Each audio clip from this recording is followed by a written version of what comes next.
Pemirsa, putusan Pengadilan Negeri Jakarta Pusat menguatkan dugaan masuknya pengaruh kepentingan dari elit-elit kekuasaan yang masuk ranah yudisial. Jika benar demikian, apakah pihak yang diuntungkanlah yang berada di balik agenda besar operasi tunda pemilu? Kita akan membahasnya bersama dengan Ali Mohtar Ngabalin, tenaga ahli utama kantor staf presiden, dan Hadar Nafis Gumai, mantan komisioner KPU, serta pemerhati pemilu Netgrid, serta Zainal Arifin Mokhtar, pakar hukum tata negara. Selamat malam Bang Ali, Pak Hadar, dan juga Mas Uceng. Selamat malam. Assalamualaikum warahmatullahi wabarakatuh. Waalaikumsalam warahmatullahi wabarakatuh. Salam sehat selalu Bapak-Bapak.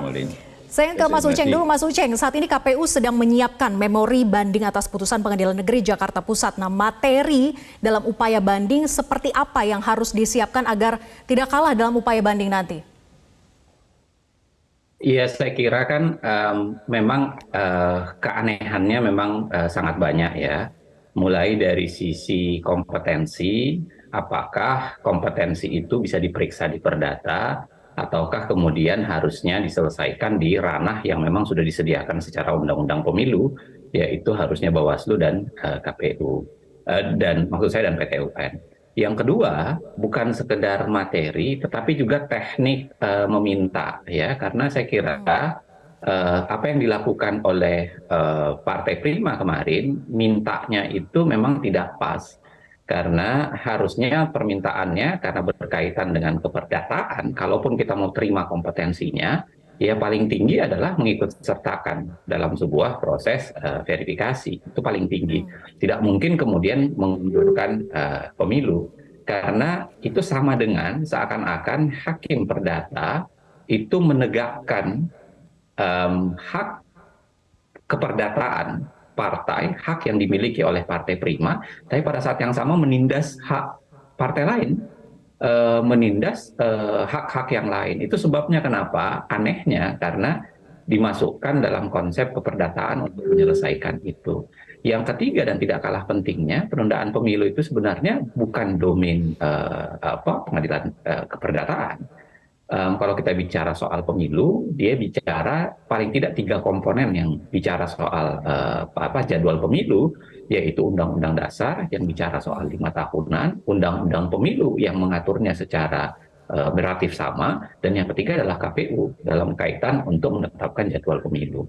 Dan penetapan jadwal pemilu itu kan sudah diiyakan oleh Presiden dan DPR sendiri. Jadi artinya kalau kita mau lihat materi gugatan materi yang sangat mungkin ditarik itu sebenarnya cukup banyak. Nah, problemnya adalah kita tidak tahu bagaimana cara pandang Mahkamah Agung dan peradilan di bawahnya ya.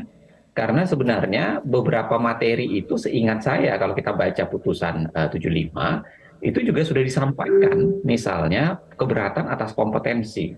Tapi kemudian hakimnya seakan-akan tidak peduli dengan keberatan atas kompetensi itu kan. Termasuk hakimnya terlalu berani untuk memutus hal yang memang di luar hal yang implikasinya itu tidak hanya sekedar keperdataan atau relasi individu, tapi itu implikasinya itu berujung ke hak publik. Nah, saya kira sekarang saatnya ujian yang dimiliki oleh Mahkamah Agung, khususnya peradilan di bawah Mahkamah Agung, yaitu Pengadilan Tinggi.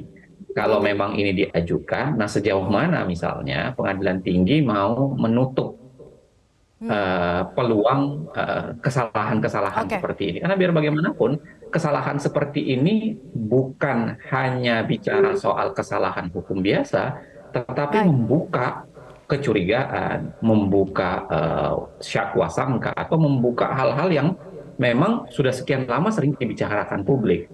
Saya kira begini, kalau Pak Mahfud yang mengatakan bahwa ada sesuatu di belakangnya, harusnya orang lebih aware, ya, karena beliau menjabat sebagai Menteri Politik, Hukum dan Keamanan, Menko. Artinya informasi. Baik, Mas Uceng, jadi artinya dibutuhkan peran Mahkamah Agung untuk bisa mengarahkan gitu ya, mengembalikan lagi kewenangan, jangan sampai salah tempat lagi nih nanti pada saat proses banding di Pengadilan Tinggi. Saya kemudian ingin bertanya kepada Pak Hadar, yaitu jika proses hukum banding ini berjalan, apakah nanti akan menghambat tahapan pemilu? Dijawab usai jeda, tetap bersama kami di Prime Time News. Kita lanjutkan perbincangan, saya ke Pak Hadar. Pak Hadar, jika proses hukum banding ini berjalan, apakah akan menghambat tahapan pemilu? Saya kira tidak dan seharusnya tidak ya. Jadi pemilu ini kan tadi sudah dijelaskan juga pengaturan harus dilaksanakan setiap 5 tahun itu kan di dalam konstitusi. Kemudian juga tidak ada di dalam undang-undang pemilu itu sendiri tentang penundaan. Yang ada adalah penundaan dalam rangka untuk melanjutkan atau situasi kedaruratan begitu.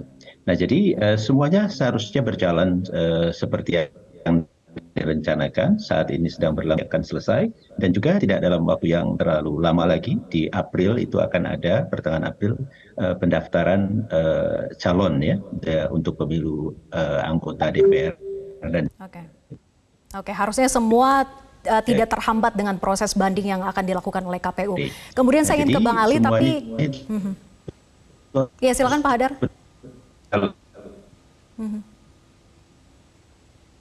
Ya, kemudian saya ingin ke Bang Ali kalau begitu. Bang Ali, Presiden. Iya. Baik, Bang Ali, Presiden menyatakan mendukung KPU untuk melakukan upaya hukum banding. Lalu apa sebetulnya upaya nyata dari pemerintah dalam mendukung hal ini, Bang Ali?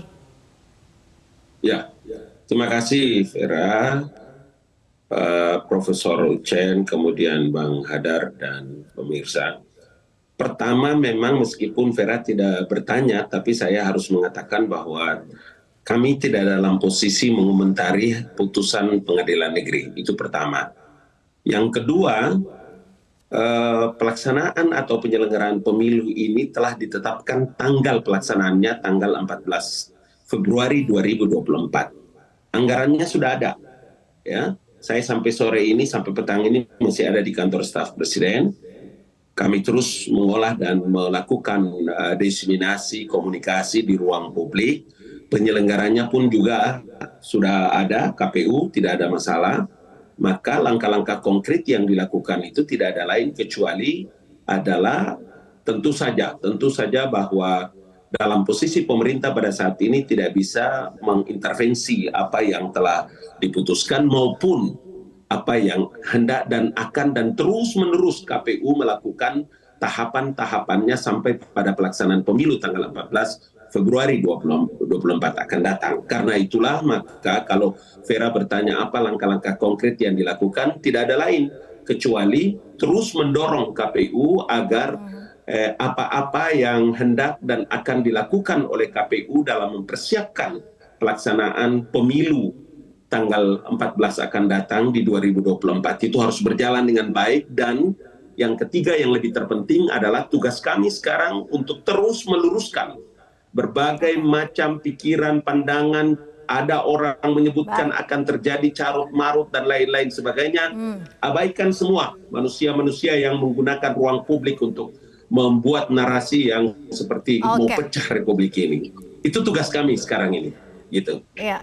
Oke, pemerintah konsisten bahwa komit menjamin bahwa pemilu tetap sesuai dengan jadwalnya. Kemudian saya ingin bertanya ke Mas Uceng, bisakah kita memisahkan sebetulnya kepentingan elit yang gencar menyuarakan penundaan pemilu dengan putusan Pengadilan Negeri Jakarta Pusat? Usai jeda tetap bersama kami di Prime Time News. Oke, kita lanjut perbincangan. Saya ingin ke Mas Uceng. Mas Uceng, kalau kita runtut ke belakang gitu ya, ada banyak sekali tokoh-tokoh yang sempat menyuarakan agenda untuk penundaan pemilu. Sampai dengan muaranya saat ini adalah putusan dari Pengadilan Negeri Jakarta Pusat yang luar biasa ultra petitanya. Bisakah kita memisahkan sebetulnya kepentingan elit yang gencar menyuarakan penundaan pemilu dengan putusan Pengadilan Negeri Jakarta Pusat ini, Mas Uceng? Iya, saya pikir kan ada 3 sebenarnya isu yang sempat dibicarakan publik ya, yang itu berkaitan dengan pemilu dan kemungkinan gangguan atas pemilu. Yaitu misalnya ketiga periodean, lalu kemudian perpanjangan masa jabatan, maupun isu penundaan pemilu. Dan 3-tiganya itu kan sempat mengisi ruang publik dan dibicarakan bukan hanya sekedar tokoh buzzer biasa ya, tapi kemudian dibicarakan juga oleh pejabat-pejabat tinggi negara dalam kaitan dengan pejabat menteri atau kemudian jabatan-jabatan tertentu. Nah, itu yang membuat kekhawatiran sebenarnya ketika di ujungnya tiba-tiba ada putusan pengadilan yang bernuansa sama dengan tabuhan genderang yang sebelumnya. Yang kedua, saya ingin mengatakan bahwa isu ini lagi pula bukan isu yang sederhana ya, karena saya misalnya bertemu dengan Pak Mahfud di awal Januari dan saya tanyakan, saya secara berkelakar saja tanyakan apakah Pak Mahfud bersedia mau menjadi capres atau tidak. Tapi jawaban Pak Mahfud itu mengagetkan buat saya karena jawaban Pak Mahfud itu malah mengatakan ya saya belum kepikir mau maju atau tidak. Yang saya pikirkan ini ada pemilu atau tidak gitu. Dan jawaban itu tentu saja mengkhawatirkan ya karena saya selalu mengatakan kalau dikatakan oleh orang biasa, saya misalnya atau Bang Hadar misalnya, tentu orang barangkali bisa bertanya-tanya infonya dari mana. Tapi kalau Menko Polhukam, info itu seharusnya bukan info yang sederhana ya. Harusnya beliau berbicara dengan data dan informasi yang tidak sederhana tentunya di belakangnya. Yang ketiga, saya kira ada lagi satu faktor yang membuat orang khawatir dengan pemilu adalah dengan kondisi KPU itu sendiri.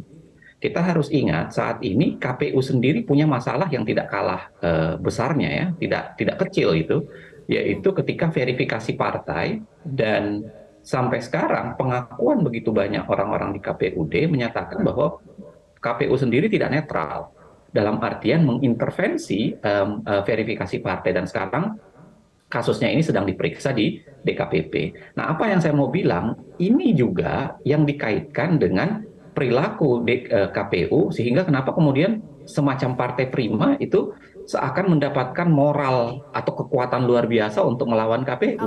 Nah, jadi artinya saya mau bilang jadi ada dari pihak kuat di dalam kekuasaan yang mempengaruhi prima begitu ya? Ya, kita prima. tidak bisa memastikan ya, tapi kalau genderangnya itu tabuhan genderangnya itu dihubungkan dari 3 isu yang saya bilang tadi, ketiga periodean, perpanjangan masa jabatan, maupun isu berkaitan dengan penundaan pemilu.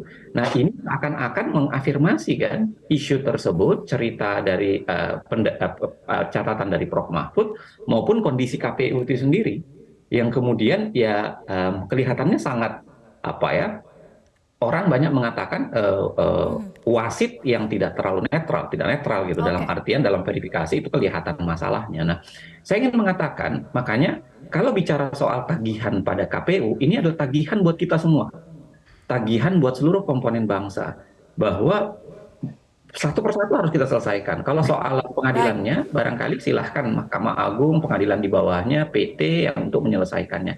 Tetapi saya kira tadi Bang Ngabalin juga sudah sampaikan komitmen pemerintah, komitmen DPR, lalu kemudian komitmen penyelenggara, komitmen kita semua untuk menyelenggarakan pemilu tepat pada jadwal, menegasikan 3 isu, tiga genderang yang ditabuh sebelumnya itu menjadi sangat penting. Plus pada saat yang sama kita harus independenisasi di KPU-nya. Karena tidak mungkin pemilu diselenggarakan kalau kemudian wasitnya itu berat sebelah. Ya, baik, saya ingin ke Pak Hadar kemudian. Sayang sekali durasi kita sangat terbatas, Mas Uceng. Iya, saya ingin bagi ke Pak Hadar. Pak Hadar, jadi putusan Pengadilan Negeri Jakarta Pusat ini hanya membuat pengaruh elit menurut Anda? Pak Hadar? Oke, kita ke Pak... ke Bang Ngabalin kalau begitu, karena gangguan komunikasi dengan Pak Hadar. Bang Ngabalin, tanggapannya terkait tadi yang disampaikan oleh Mas Uceng? Ya, memang tahun 2022 saya mengistilahkan bulan Ramadan yang lalu kita memang mendiskusikan, mewacanakan. Ada orang juga berbicara tentang memberhentikan presiden, ada kemungkinan dan lain-lain. Kemudian berbagai lembaga survei menjelaskan.